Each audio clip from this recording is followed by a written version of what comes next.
Okay, that was weird. There are so many storylines that we could talk about from this game alone. From Brock Boeser being out, to Brock Boeser being in, to OEL getting injured, to Quinn Hughes having a bad game, to the goals that were called off and how the Canucks power play sucked, 5-on-3 man advantage, JT Miller turnovers, so many things to talk about as the Vancouver Canucks defeat the Arizona Coyotes 5-2 in overtime. Okay, you're not going to see that official score be published anywhere. It was technically a 3-2 game, but in my headcanon, I feel like that should have been a 5-2 overtime game, and we'll get into why that is the case and more. But this game was so weird because this was really not a good game. The Vancouver Canucks, if I had to try to define it right here, they got bailed out by Arizona fumbling the bag with too many men calls and delay of game calls, and I feel like even though the Canucks had a few goals taken away from them, they still played pretty poorly in this one when you consider just the quantity and the quality of opportunities they had. The 5-on-3s, all the power plays where they don't do anything. This was a game where there was more to be desired, but they still ended up winning with 2 disallowed goals in the process. What a strange game. And maybe it's because they're playing the Arizona Coyotes, who are a bad team. This was the first game since the road trip, pretty much, where the Canucks actually looked like they were in the game. And don't get me wrong, even though that's the case, there were periods in this game, not periods like 20-minute periods, but like small segmented frames throughout where they completely looked like they were disinterested. It was weird. It was all over the place. And it starts out with Dakota Joshua, because earlier today we made the video about how Brock Boeser was going to get scratched. Tough love from Bruce Boudreau, he says. Anybody could have been scratched, he says. Dakota Joshua ends up not being able to play because he suffers a minor injury.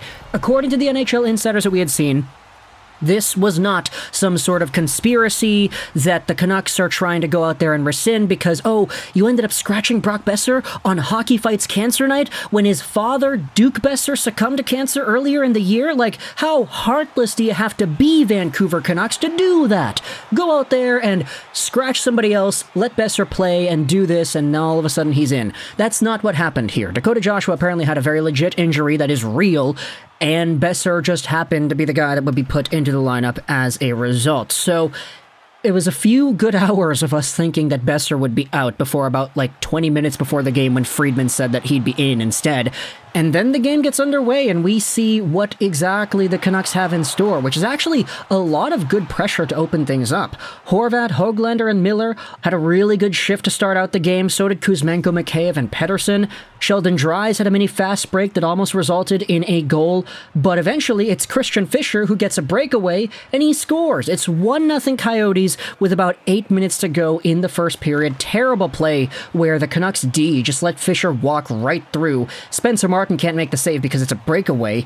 The Canucks try to respond, but they can't. Pettersson gets a great pass from Mikheyev. There was a breakaway for him, and it went off the post. And then the Coyotes get a penalty for too many men on the ice. And this is where the Canucks' power play woes really started to show themselves off. And I say that even though they got 2 power play goals, because, man, the best chance on this first power play was from Arizona. They had a cross crease, 2-on-1, shorthanded that Martin had to make the save on. The Canucks power play absolutely sucked in the first little bit here, and eventually the Canucks get another one. Schmaltz went to the box for a delay of game, throwing the puck over the glass, and fortunately for the Canucks, they actually end up converting on this one. Hughes over to Petey. Petey waits, he takes, the shot is tipped in by Bo. That's his, 18th goal of the season? It's a 1-1 game, and the first period ends off with that score.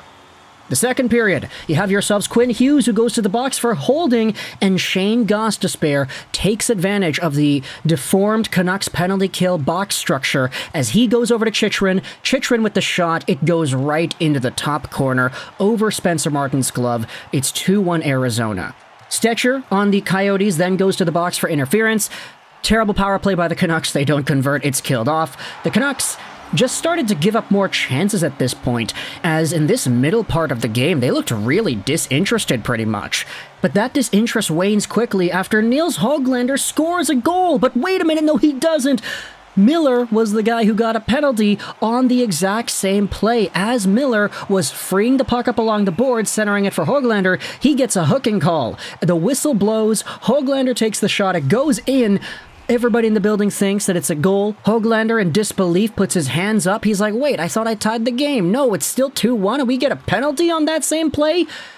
Absolute Vancouver luck right there.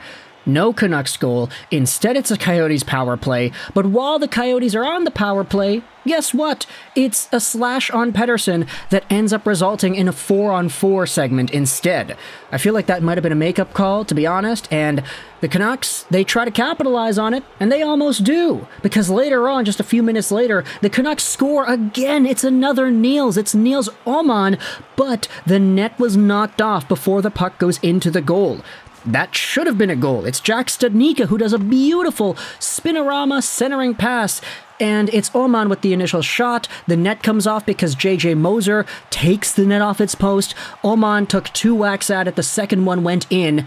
And apparently, according to the NHL, they think that because the first Oman shot was saved and the second one was the one that went in after the net got dislodged, it should not have counted for a goal, which, I mean, if you watch the replay, it would have gone in if Moser just did not dislodge the net from the ice. So, yeah, that's a really bad one. 2 goals that the Canucks score end up getting taken away from them, and it's still a 2-1 Arizona lead. The Canucks get a power play out of it, though, and then they get another power play as Lawson Krause knocks the puck over the glass. It's 1 minute and 19 seconds to end off the second period of 5-on-3 play, and the Canucks are absolutely terrible. They overpass the puck. They have to score here, man. It's a disaster if they don't. Miller gives the puck away. Terrible giveaways out on the side there. This team cannot bury it. They get way too fancy on the 5-on-3. And the period ends with the Coyotes up by 1. The third period comes along and OEL gets hurt behind the Canucks net. It's Jack McBain who kind of pins OEL's leg to the boards. The guy was yelling on the ice. You could hear his voice get picked up by the microphone. He was yelling about his knee. Looked very painful. It did. But as the Canucks are trying to recover, they're still trying to claw back in this game. They eventually end up doing so because Brock Boeser, off of a deflected Elias Pettersson drive attempt, just takes the puck and whips it towards the goal. It's over the glove, it's in the back of the net, it's tied 2-2.